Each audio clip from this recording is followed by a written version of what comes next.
Joining me now to discuss the deadliest terror attack in New York City since 9/11, this one committed by a Muslim convert from Uzbekistan, is former CIA station chief and CIA Russia expert Scott Ulinger, who's also a candidate for U.S. Congress in Pennsylvania's 15th Congressional District. Scott, thanks for joining me this morning. Thanks a lot now, John. All right, so Scott, you were station chief in Moldova, which was a former Russian republic, but you've operated in Uzbekistan. So you understand not just the lay of the land there, but the terror problem, and there is Islamic terror conversion, or Islamic terror cells, we'll call them, starting to proliferate in Uzbekistan, correct? Yeah, that's right. There's been a problem out in Central Asia for a while. I spent a year stationed in Tajikistan. That's a real garden spot. It's the country directly north of Afghanistan. So I was peripherally involved right after the post 9/11 environment. So, and I went into Uzbekistan a lot, and all of the stands, as we call them, all of the Central Asian countries that used to be part of the Soviet Union, and they're all Muslim. Let's talk about Uzbekistan. So which terror groups are operating in Uzbekistan? Or is it the usual suspects, Al-Qaeda, ISIS, or do they have their own offshoot splinter groups? Right. The main unit there is called the Islamic Movement of Uzbekistan. So it's the IMU, and they've actually been around for a while, since like the late 90s they started. And what's happened lately is that they've morphed into an affiliate of ISIS. So they got started in about 99, and they were dedicated at the time to basically converting the Uzbek government, which was run by Karimov, an ex-Soviet kind of guy. They were into creating basically a Sharia law country, and so there was a big terrorist movement against the Uzbek government that continued from basically 99 on, and then it bled also into Tajikistan, because Tajikistan had a bloody civil war in like the mid-90s, so they participated in that as well. And then what happened is, shortly before 9/11, they actually got involved with bin Laden, and a lot of these people moved south into Afghanistan. Okay, so what you're saying is there were Taliban, Al-Qaeda fighters in Afghanistan from Uzbekistan, from Tajikistan. That's right. I guess one thing to remember with all this stuff, it sounds really confusing, is that you have to remember that the borders in Central Asia are artificial. In other words, it's not like only Uzbeks live in Uzbekistan. Believe it or not, there are Uzbeks who live in Afghanistan, and of course, all of the other countries around them. The Soviets deliberately put minority groups in each of the countries to basically keep them in line, because that way they'd be too busy fighting their local people rather than thinking about revolting against the Soviet government. But what happened was, in the post-Soviet environment, it just creates all kinds of problems, because each country has its own minority group that's ticked off at the majority. Right. I've got you. So let's go to what happened in New York. The guy's name is Sayfulo Sayapov. He's 29 years old. He came here to the United States from Uzbekistan in 2010 on a diversity visa. Quick digression. Jeff Flake, the neocon who's getting crushed in his Arizona Senate primary, who had to drop out of the race, actually tweeted at President Trump either this morning or last night that the Gang of Eight ended the diversity visa program, which is easily disprovable. It's still very alive and very active on the State Department's website. I want to get into that in a second. But New York State Governor Andrew Cuomo, a far-left guy, the guy who implemented the SAFE Act to prevent New Yorkers from being able to protect themselves, said that Sayapov was radicalized here in the United States. I personally have a hard time believing that Cuomo has that information already, because this investigation is in its early stages. That seems political to me. But let's talk about that for a second. Do you think a 29-year-old guy from Uzbekistan would have more likely radicalized there and potentially became more violent? See, the way I see it is this, Scott. I feel he was a Muslim.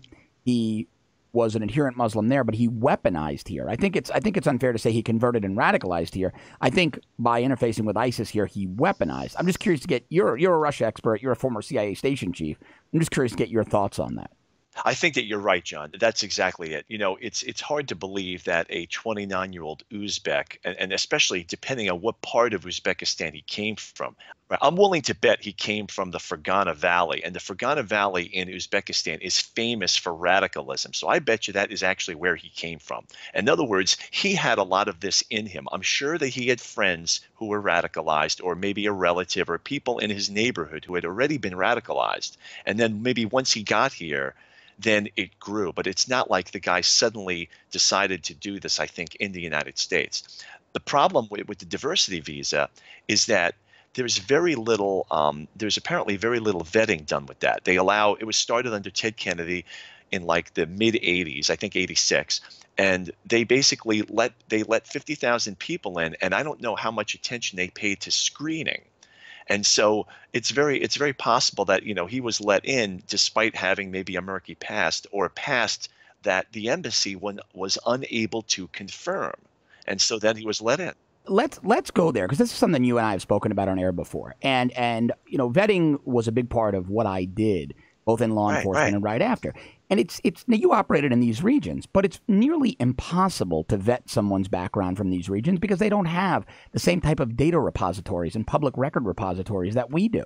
It's nearly impossible. In fact, I had one senior CIA case officer tell me that in many instances, if they're trying to vet someone in Syria, Afghanistan, Iraq, they drive out with a photo and they find a chief of a tribe or someone in a village, and they say, hey, is this Muhammad? He said he was, the son of Wazi, and he was born somewhere 20 miles outside of Damascus in 1979.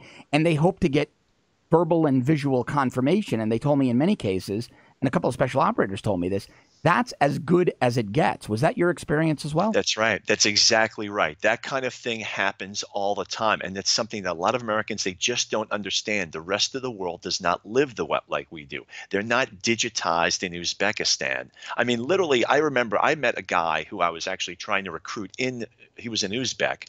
And he knew Uzbeks who literally did not even know the year in which they were born. They knew that they would say things like, I was born the year that the watermelon crop was really good. Literally. They didn't even know the year in which they were born. So how can you perform due diligence on someone like that? You're literally going to drive out to the village. And if you're talking about the Fergana Valley, it's really far from the capital, which is Tashkent. And you could endanger your life by going out there maybe to verify one guy. And so what are you going to do? You're probably just going to hit the button saying, okay. You're not, because it's just impossible to verify these guys. Right. So this is a perfect segue into where I wanted to go, because the media is doing a pretty good job at giving us details of the incident. I really wanted to dig into some inside baseball with you and talk about things like vetting, like extreme vetting. Now, this is where these buzzwords bother me, right? Because what extreme vetting really means is that once they get here, they're asked a bunch of questions, but like we just noted, they can lie about them because we don't have any historical and empirical background information upon which to reconcile what they're telling us, which leads us to where the progressives, I think, have completely fallen down with regards to national security. I think at this point, their policies are dangerous and deadly, and that's in eliminating the profiling and monitoring programs. And the one that always comes to mind, again, you and I have spoken about this, was the confidential informant program that the NYPD was running in mosques around New York City that yielded just a treasure trove of actionable intelligence. And the way it worked, just for the audience's edification, was it didn't even have a religious test. The NYPD would look at the arrest reports. The NYPD intelligence division would look at arrest reports from the day before. And if an arrestee was from a nation of terror concern, they would go down and interview that arrestee. And if they would say a minor drug charge and that person could give them information or attended a mosque where there was suspicion of radicalism, they would turn them as an informant, maybe give them a break or completely dismiss the minor charge. And it worked incredibly, incredibly well. And then they came in and eliminated that program.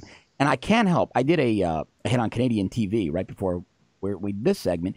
And the reporter said, well, we would never know. We can never detect these things. And she clearly had a bit of a left-wing bent. And she said, well, we still wouldn't know. And I said, well, sure we would. If we had a confidential informant in this guy's mosque who posed as another radical, he may very well have cozied up to him. But if we don't put those intelligence gathering mechanisms in place, we'll never know. We're going to be chasing down rentals on trucks from Home Depot, which is a very reactive way, I think, to investigate. And it doesn't protect lives from future attacks. I mean, Let's talk about that a little bit. A, do you think the programs are effective? Your expertise. And B, if you were elected to Congress, what would you do to reinstate them? Right. I mean, there's no question, right? The forces of progressive liberalism, basically, and political correctness put a real clamp down on that. I think maybe the New York police decided to do this on their own. It was a political decision on their part to curtail that, and that's a damn shame because, like I said, it was a very effective program. Using mosque crawlers, we used to call them. Other countries certainly did it a lot. I worked with other intelligence services, Muslim intelligence services, in fact, that did this in places like Azerbaijan. But the Jordanians, I know, do it because the Jordanians were a great cooperative partner. In fact, I was told they thought we were insane when we ended it. That's right, of course, because it's common sense to them, and they find it difficult to understand, like the forces of political correctness that have our country by the throat. But this is the type of thing that I would look into in Congress because it's simply good police work. It's good operational work. It's the main responsibility of any government is to protect the lives of its people, and clearly we've fallen down on that now. Looking at what happened. And these are constitutional programs. People need to understand these programs operated under the oversight of judges. They operated under the oversight of, the NYPD has a very robust legal bureau. They have dozens upon dozens of lawyers working for them that vet all of these initiatives for constitutionality before they're deployed. It's not just some random police sergeant who says to his guys, hey, go into that mosque and start gathering information. There's a layer upon layer of oversight. But what it really tells us is that I don't believe progressives have any interest in protecting people because they knew this information yielded actionable intelligence that saved lives. And here's the other part that bothers me, Scott. I'm an Italian American. The La Cosa Nostra, the Italian mob, was tracked for years by profiling and monitoring Italian Americans. Nobody cared. I didn't care. Italian American cops and agents signed up to be on those details. We profile Mexicans who might be cartel members. We profile African Americans who might belong to the Bloods and the Crips, and no one cares. But when you talk about profiling and monitoring mosques and Muslims, all of a sudden it's off limits, even in the wake of 8 dead bodies on a New York City street. 5 of them Argentinian tourists just coming to enjoy the city. It's mind-blowingly stupid to me. Right, exactly. I mean, it's just another example. Like, as you said, I mean, the liberal progressives, they don't care about security, or at least it's a back seat to their political agenda. And, I'm a case officer, you were NYPD, and I'm concerned with what works. I'm a pragmatist. Okay, if this is an effective program, we continue it, period. If it's saving lives, we continue it. I mean, it's pretty much black and white because, that's the way we look at the world. I mean, not everything is black and white, but something like this is black and white. If it's an effective program, you continue it. And that other stuff is just background noise. But the liberals would have us, trash all of these programs so we can feel good. And then we have a situation like living in Sweden or in Paris. Now, Sweden, go to Sweden because Sweden was an Uzbek as well, correct? That's right. Sweden was a guy named Akilov, and he was also an ethnic Uzbek. I believe he was also brought in only maybe a few years before. People have to confirm that. I'm not sure. Was brought in as a refugee, and he hijacked a beer truck and ran over 4 people. So again, this shows you the necessity of By the way, the diversity lottery is one of the programs that President Trump was planning on getting rid of, trashing the entire program because it deserves to be thrown away, and it was blocked by these judges in Hawaii and stuff that we've heard about in the last few months. Yeah, I mean, I was reading a little bit about it on the State Department's website today when I hammered Jeff Flake on Twitter for lying about the program being ended, and it was pretty shocking to me. It's almost, hey, if you come from certain countries, come on in. We're not going to ask you too many questions. We're going to give you carte blanche. We're going to roll out the red carpet. We don't really care who you are or what you're into. We, this progressive mindset from the Obama days wants you here. It seems at this point just suicidal to me. It does. It really does. I mean, it shows you, the predisposition toward liberalism that is the State Department. I mean, right? They're willing to roll out the red carpet. And one quick point. There is an open lottery right now. As we're speaking here on air, there's an open lottery until November 22nd for diversity visa applications. Right. And so these people are coming in as we sit here. This is not even halted. Right. Incredible. And it's 50,000 people a year. That's a lot. How many people does that come out to be a day? It's 150 people, 130 to 150 people a day, roughly. Right, exactly. And then the very purpose is it does tend to target countries that are known to harbor terrorists, that like countries like Mali, in basically Arabic North Africa, and also in Central Asia and places. I think it includes Eastern Europe too, but I'm sure you'd find a very small percentage coming from Orthodox Eastern Europe. Yeah, if you were a conspiracy theorist, you'd almost think there was an agenda on the part of the previous administration. It's just very weird that these things are going down, and that we're still. But then again, you raised an interesting point. I was going to say that we're still so dense about it. But the State Department, now CIA has a lot of interaction with the State Department. State Department is institutionally progressive, is it not? Absolutely. There's no question about it. It's been that way for 75 years. It's been that way since at least World War II. Why? And it's just because, I guess your classic old school liberals tended to gravitate toward that government department, and they were generally softer. They were generally speaking, they were softer on the communist threat. There were some notable people who were not, but there were a number of officers found spying for the Soviet Union who were in the State Department because they had a natural predisposition to that. And it's not just true of our service. The British Foreign Service was a hotbed of pro-communist activity. For instance, and the Russians targeted that. They targeted Cambridge, and we start talking about Kim Philby and all, who was in the British intelligence, but also had an affiliation with the British Foreign Service. These people who went to Cambridge and all the right schools in the 30s had a predisposition toward communism based on, I suppose, the effects of the Depression in the 1930s. And we saw the same thing in our country. It's similar to the State Department today, where they've got this predisposition or globalism because they come out of these Ivy League schools with diversity applicant programs and things of that nature. All right, let's end on this note. If today we hang up on this interview, you go your way, I go mine, and the President of the United States calls you and says, Scott, I need you back. You're a Russia expert. Give me your top 3 ideas to mitigate this threat. I mean, first is obviously the diversity lottery has to be absolutely scrapped. There's no question about it. And then also we need to redouble our efforts to target mosques. It's very clear. We have 8 dead people proving that must be continued. And we just have to keep on fighting the liberal progressive mindset that basically ties the hands of our intelligence and our law enforcement agencies. It has to be done on we have to fight back this political correctness on a massive front using everything. And that's why I think the president is very effective with a lot of his tweets and things like that. He is fighting the cultural war because a lot of what we're talking about now, it's based on the cultural war, ironically. It is a cultural issue. You're 100% right. It is. This is as much a culture war as it is a law enforcement issue, a military war on terror, and an intelligence war on terror. We have to fight this ridiculously far-left mindset at home that's telling us. Nothing bothers me more than when we have 8 dead innocents, and the first narrative coming from the left is Jake Tapper on CNN. He said, Allahu Akbar is beautiful.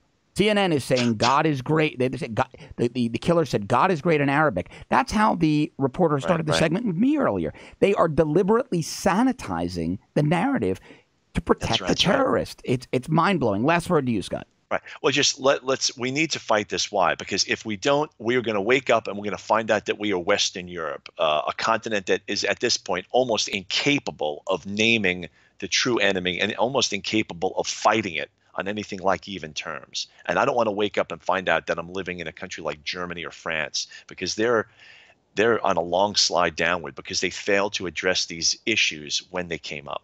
I could not agree more. This was Scott Eulinger, former CIA station chief, retired U.S. naval commander, and now candidate for United States Congress, Pennsylvania's 15th congressional district.